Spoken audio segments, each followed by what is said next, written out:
तो देश को हम ये बताना चाहते हैं कि सोनिया जी और राहुल गांधी बेल पर हैं इस मामले में और उनके एफआईआर को क्वॉश करने की सारी प्रार्थना सुप्रीम कोर्ट तक रिजेक्ट हो गई है। अब ये मामला है क्या? मामला बहुत सरल भाषा में यह है कि कांग्रेस पार्टी तो परिवार की जेबी संस्था हो चुकी है, उनके नेता भी जेब में हैं। अब कांग्रेस पार्टी की संपत्ति भी परिवार के जेब में लाई जा रही है, यही ये मामला है।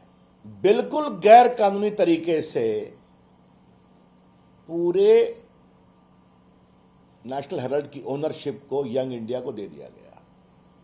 नेशनल हेराल्ड के पास हजारों करोड़ रुपए की संपत्ति है, दिल्ली में है, मुंबई में है, मोहाली में है, जिस संपत्ति को कांग्रेस सरकारों ने सस्ते दर पर सरकार की जमीन दी, उससे हजारों लाखों रुपया किराया आता है।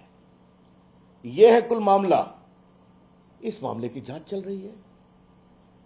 आप क्यों नहीं वहां जवाब देंगी भाई? ये सत्याग्रह नहीं, देश और देश के कानून और देश की संस्थाओं के खिलाफ दुराग्रह है। देश को हम ये बताना चाहते हैं कि मामला है क्या। सोनिया जी और राहुल गांधी इस मामले में एक्यूज्ड हैं, बेल पर हैं, जिसमें धोखाधड़ी 420 का भी आरोप है। मेट्रोपॉलिटन मजिस्ट्रेट ने कॉग्निजेंस लिया, उसके खिलाफ हाईकोर्ट गए, हाईकोर्ट ने पिटीशन रिजेक्ट किया। सुप्रीम कोर्ट गए, सुप्रीम कोर्ट ने पिटीशन रिजेक्ट किया। इनकम टैक्स ने इस पूरे मामले को जांचा और अनियमितता पर गंभीर टिप्पणी की और टैक्स लगाया। उसके खिलाफ इनकम टैक्स ट्राइब्यूनल गए ये लोग, वहां भी सफलता नहीं मिली। और उसके बाद फिर हाईकोर्ट गए, वहां भी सफलता नहीं मिली। तो देश को हम ये बताना चाहते हैं कि सोनिया जी और राहुल गांधी बेल पर हैं इस मामले में और उनके एफआईआर को क्वॉश करने की सारी प्रार्थना सुप्रीम कोर्ट तक रिजेक्ट हो गई है। अब ये मामला है क्या?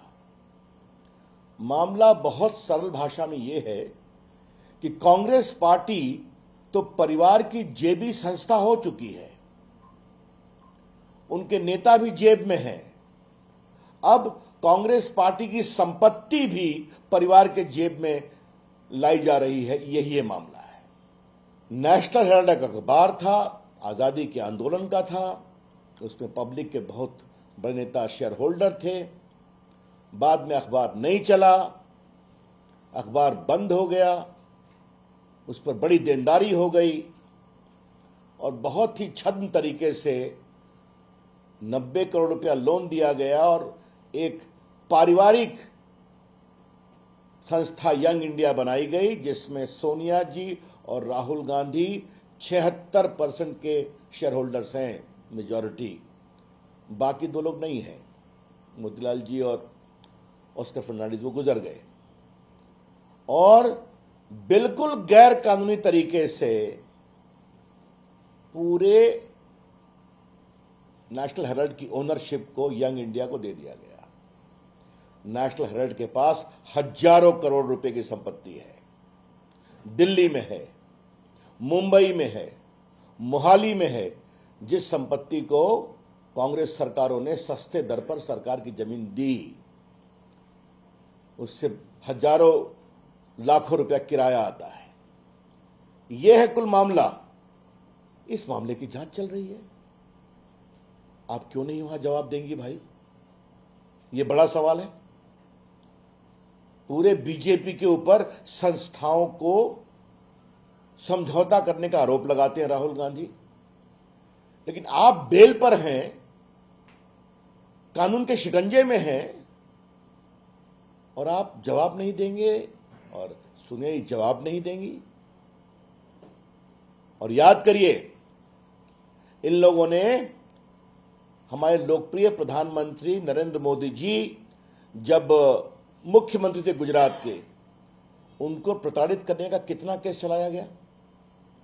वो स्वयं हाजिर हुए, 12 घंटा उन्होंने एजेंसीज के प्रश्नों का जवाब दिया। एक लोकप्रिय मुख्यमंत्री। कभी बीजेपी के गुजरात ने प्रदर्शन किया क्या? कभी देश की बीजेपी ने प्रदर्शन किया क्या? यह है हमारा कानून को मानना।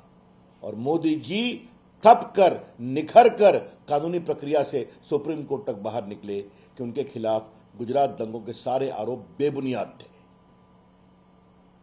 एक ये हमारा आचरण है, कानून, संस्थाओं का सम्मान। और एक इनका आचरण देखिए कि मुख्यमंत्री दिल्ली बैठे हुए हैं, सारे एमपी सदन छोड़कर उनके समर्थन में ईडी और अन्य संस्थाओं को डिमोरलाइज करने की कोशिश कर रहे हैं। ये हैं बड़े सवाल। इसलिए आज ये जो सत्याग्रह नहीं दुराग्रह है कांग्रेस पार्टी का, परिवार जब पार्टी की संपत्ति को अपनी जेब में कर रही है, उसको बचाने का दुराग्रह है। तो हम इसकी भर्त्सना करते हैं। देश में सच्चाई जानी चाहिए। सच्चाई यही है कि सोनिया गांधी जी, राहुल गांधी जी बेल पर हैं, जिसमें आरोप 420 का भी है, धोखाधड़ी का भी है, 120 भी कॉन्स्पिरेसी का भी है। और वो हाई कोर्ट गए, हार गए, सुप्रीम कोर्ट गए, हार गए, एफआईआर क्वॉश नहीं हुआ, इनकम टैक्स से कंफर्म है। तो अब ईडी जब पूरे मामले की जांच कर रही है कि इसमें मनी लॉन्ड्रिंग का केस है कि नहीं, तो आप जवाब नहीं देंगे क्या? और जाएंगे तो पूरे देश में ईडी और सरकार के खिलाफ इस तरह से मुख्यमंत्री और उनके नेतागण बेबुनियाद हवा बनाएंगे। हम इसकी बहुत भर्त्सना करते हैं। और हमें पूरा विश्वास है कांग्रेस पार्टी की हताशा है, इतनी बड़ी हार के बाद भी, बार बार हारने के बाद भी, पार्टी को जेबी बनाने के बाद भी, अब पार्टी की संपत्ति भी जेबी बनाई जा रही है और सवाल का जवाब भी नहीं देंगे।